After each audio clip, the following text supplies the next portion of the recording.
आज बनाते हैं बहुत ही टेस्टी, बहुत मज़े की, बहुत इजी तरीके के साथ फ़िश फ्राई। तो इसकी पूरी वीडियो की तरफ चलते हैं। अस्सलाम वालेकुम जी। सबसे पहले मैं आप लोगों का बहुत ज़्यादा शुक्रिया अदा करना चाहती हूँ। जिस तरह कमेंट्स में आप मेरी हौसला अफजाई करते हैं, मेरी रेसिपीज़ को पसंद करते हैं। आज मैं आपके साथ फ़िश फ्राई की रेसिपी शेयर करूँगी जो कि बहुत मज़े की बनती है, और इस दुआ के साथ कि जहाँ रहें हंसते रहें और हंसाते रहें। तो चलिए जी, मज़ेदार सी ये वीडियो बनाना स्टार्ट करते हैं। मैंने फिश जो बाजार से लेके आती है उस पर नमक लगा होता है, उसको अच्छी तरह धो लिया।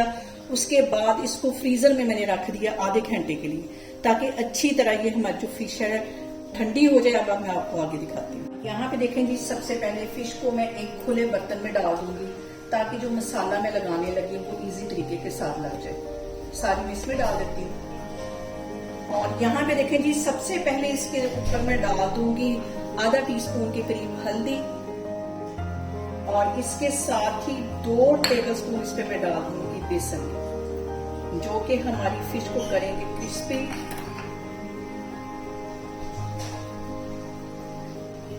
और तकरीबन आधा टीस्पून इसमें मैं डाल दूंगी नमक का। ये सारी चीजें डालने के बाद इसको मैं हाथों की हेल्प से अच्छी तरह मिक्स कर लूंगी, ताकि सारी फिश के ऊपर ये मसाले जो हैं वो अच्छी तरह लग जाए। और यहाँ पे देखें जी, बेसन, नमक और हल्दी मैंने अच्छी तरह फिश पे लगा दी है। अब हम इसको करेंगे फ्राई। कोई हमने ये चीजें लगाने के बाद वेट नहीं करना। फिश हमारी ठंडी है और इसी तरह हमने इसको फ्राई करना है। और अब मैं रखती हूँ ऑयल, फिर मैं आपको दिखाऊंगी। और यहाँ पे देखिए जी, ऑयल मैंने गर्म होने के लिए रख दिया है, और अब इसके अंदर मैं डाल दूंगी फिश, और अच्छा क्रिस्पी हमें इसको करना है, जैसे कि बहुत टेस्टी हमारी ये फिश बनेगी। और सारी एकदम से नहीं डालनी, पहले मैं थोड़ी सी फिश फ्राई करूंगी, फिर बाकी की इसी तरह मैं करती जाऊंगी। एक साइड इसकी अच्छी तरह क्रिस्पी होती है तो फिर मैं इसकी साइड चेंज करती हूँ। यहाँ पे देखें जी, फिश हमारी अच्छी सी फ्राई हो गई है, और टोटल इसको यहाँ पे लगे हैं 12 से 13 मिनट। इसको मैं प्लेट में निकालती हूँ, बाकी की भी मैं इसी तरह फ्राई करती जाती हूँ, फिर मैं आपको दिखाती हूँ। अंदर मैं डाल दूंगी 2 टमाटर, जिसके मैंने 2 हिस्से काट लिए थे। इसी तरह 2 प्याज थे, इसे भी मैंने रफली सा काट लिया है, क्योंकि ये अभी ग्राइंडर में ग्राइंड हो जाएंगे। 4 सब्ज मिर्चें डाल दूंगी, और 8 से 10 कलियां इसमें मैं डाल दूंगी लहसुन की। इसका एक फाइन सा मैं पेस्ट बना के इसको रखती हूँ एक साइड पे। देखें जी, ग्राइंडर में मैंने इसका फाइन पेस्ट बना लिया सारी चीजों का। इसको फिलहाल मैं रखती हूँ एक साइड पे। दूसरी साइड पे फिश दिखाती हूँ।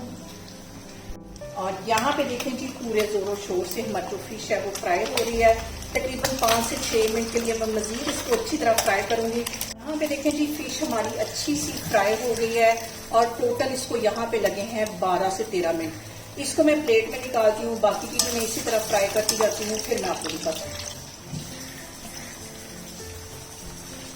और यहाँ पे देखें जी, जिस ऑयल के अंदर मैंने फिश फ्राई की थी उसमें से मैंने आधे से ज्यादा ऑयल जो है वो निकाल लिया है। और यहाँ पे इसके अंदर मैं डाल दूंगी ये जो मैंने सारी चीजें ग्राइंड करके रखी हुई थी।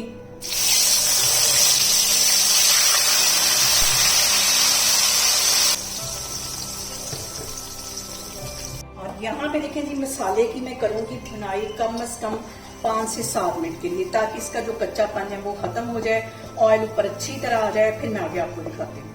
और यहाँ पे इसमें मैं डाल दूंगी 1/4 टीस्पून के करीब हल्दी। हल्दी पहले भी मैंने इसमें डाली थी। आधा टीस्पून इसमें मैं डाल दूंगी पिसी हुई रेड मिर्च, क्योंकि मैंने मसाले के अंदर भी डाली है सब्ज मिर्चें, इसलिए ज्यादा ना हो जाए। इसलिए मसाले को आपने अपने टेस्ट के मुताबिक सेट करना है। 1 टीस्पून के करीब गरम मसाला कूटा हुआ, इसमें 1 टेबलस्पून, ये थोड़ा ज्यादा ही जाएगा। इस सारी चीजें डालने के बाद इस मसाले को हम अच्छी तरह भून लेंगे। और यहाँ पे देखें जी, मसाले को भूनते हुए तकरीबन 10 से 12 मिनट हो गए हैं। ज्यादा भी इसको हमने ड्राई नहीं करना। और ऑयल देखें अच्छी तरह ऊपर आ गया है। अब इसके अंदर मैं डाल दूंगी ये जो मैंने फिश फ्राई करके रखी हुई थी। फ्लेम में यहाँ पे थोड़ी सी लो कर दूंगी। यहाँ पे देखें कि बहुत एहतियात के साथ हमें इसको मिक्स करना है, ताकि हमारी जो फिश है वो टूटे नहीं, और सारी फिश के ऊपर अच्छी तरह मसाला लग जाए। हल्के हाथों से बिल्कुल इसको मैं हिला रही हूँ। और यहाँ पे देखें जी, फिश मसाले में डालने के बाद ज्यादा से ज्यादा हमने इसको 5 मिनट के लिए पकाना है। ताकि हमारी जो फिश है वो सॉगी ना हो और टूटे नहीं। और अभी सिर्फ इसको 1 मिनट हुआ है और सारा मसाला अच्छी तरह फिश के ऊपर मैं इस तरह लगा लूंगी। यहाँ पे देखें जी, बहुत ही मजे की, बहुत टेस्टी हमारी फिश फ्राई बनके तैयार हो गई है। आप इसे मेरे तरीके से बनाएं और मुझे कमेंट्स में बताएं कि आपको मेरी वीडियोस, मेरी रेसिपीज कैसी लगती हैं, और मेरी वीडियोस को ज्यादा से ज्यादा शेयर करें और मुझे सब्सक्राइब करें और अपना बहुत सारा ख्याल रखें। इंशाल्लाह ताला मैं एक और वीडियो में आपके सामने आऊंगी। अल्लाह हाफिज।